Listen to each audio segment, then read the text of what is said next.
Gym जाने वाले काफी यंगस्टर्स को आजकल हार्ट अटैक क्यों आ रहा है? यहाँ तक कि फेमस सिंगर केके और बिग बॉस के सिद्धार्थ शुक्ला को भी कम उम्र में हार्ट अटैक की वजह से अपनी जान गंवानी पड़ गई थी।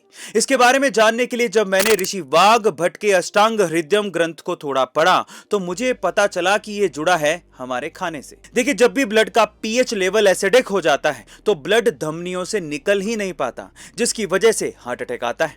अब इससे बचने के लिए अगर हम बेसिक गुणधर्म वाली चीजें जैसे कि अंजीर, अंगूर, खजूर, दूध, संतरा, गोभी, गाजर, टमाटर, मूली, खीरा और पालक का सेवन करते हैं तो इससे ब्लड की एसिडिटी कम हो जाती है। इसके अलावा इस ग्रंथ में यह भी बताया गया है कि नहाते वक्त गर्दन के नीचे वाले शरीर पर गर्म पानी डालने से शरीर का बल बढ़ता है, लेकिन अगर वही गर्म पानी गर्दन के ऊपर यानी कि सिर के ऊपर डाला जाए तो इससे आंखों की रोशनी और बालों की मजबूती कम होती है। इसलिए नहाते वक्त कभी भी गर्म पानी सिर पर नहीं डालना चाहिए। आपको ये जानकारी कैसे लगी कमेंट सेक्शन में जरूर लिखिएगा। क्या आपके बच्चे को भी स्कूल में टीचर कमजोर या बुद्धू समझते हैं? तो ये वीडियो आपके बच्चे के लिए है कि कैसे एक बच्चे ने 8वीं क्लास के बाद महज 9 महीनों में 12वीं तक की शिक्षा पूरी कर ली और सिर्फ 15 साल की उम्र में गुजरात का सबसे युवा इंजीनियर बन गया। कौन है ये होनहार बच्चा? चलिए जानते हैं। देखिए, आमतौर पर एक छात्र 18 साल की उम्र में 12वीं की क्लास पास करता है, लेकिन गुजरात के निर्भय ठाकुर ने 8वीं कक्षा के बाद महज 6 महीने में 10वीं की क्लास पास कर ली और उसके बाद सिर्फ 3 महीनों के अंदर ही 12वीं की क्लास भी पास कर ली। यही नहीं, 12वीं के बाद 15 साल की उम्र में निर्भय ने 4 साल के ग्रेजुएशन को सिर्फ 1 साल में खत्म कर लिया। निर्भय की इसी प्रतिभा को देखते हुए वर्ल्ड एजुकेशन कांग्रेस ने निर्भय को यंग अचीवर अवार्ड से सम्मानित भी किया है। निर्भय अभी IIT गांधीनगर से इंजीनियरिंग की पढ़ाई कर रहा है और वो अगले 4 साल में 10 और डिग्रियां और PhD हासिल करना चाहता है। निर्भय का ये कहना है कि पढ़ाई करते समय किसी भी टॉपिक का रट्टा मारने की बजाय उसे समझने से वो चीजें जल्दी याद होती। पढ़ाई और हमेशा कुछ नया सीखने की निर्भय की ललक उसे एक दिन बहुत ही ऊंचे मुकाम पर पहुंचा देगी। आपका इसके बारे में क्या ख्याल है कमेंट सेक्शन में जरूर लिखिएगा। हमारे उत्तर प्रदेश में एक रहस्यमयी और डरावना किला मौजूद है जो कि दूर से तो दिखाई देता है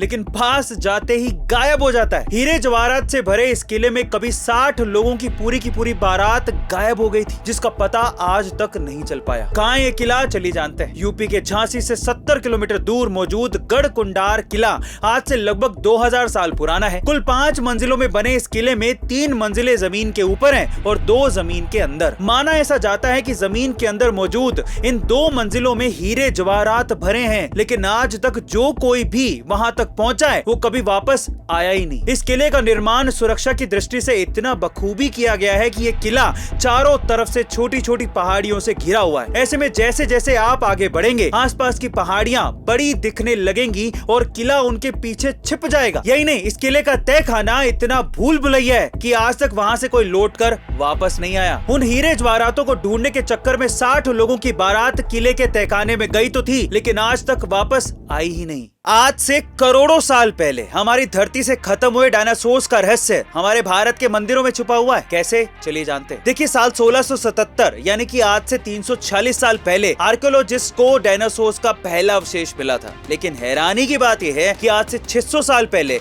हम्पी के विट्ठल मंदिर की दीवारों पर डायनासोर्स की नक्काशियां पाई गई थी। कई लोगों का यह भी मानना है कि वो नक्काशियां डायनासोर्स की नहीं है बल्कि ऊंटों की हैं, लेकिन अगर आप ध्यान से देखोगे तो आपको दोनों में अंतर नजर आ जाएगा। यही नहीं, 11वीं सदी में बने कंबोडिया के टाप प्रोहम हिंदू मंदिर की दीवारों पर भी डायनासोर्स की नक्काशियां पाई गई। इसका मतलब ये साफ है कि भले ही हमें आज से 340 साल पहले ही डायनासोर्स के बारे में पता चला था, लेकिन भारतीय सभ्यता के लोगों को सदियों पहले से ही डायनासोर्स का पता था और हिंदू मंदिरों पर इसकी नक्काशियां इसका प्रमाण है। गाइस, इसीलिए कहा जाता है कि हिंदू धर्म यानी कि हमारा सनातन धर्म सदियों पुराना है।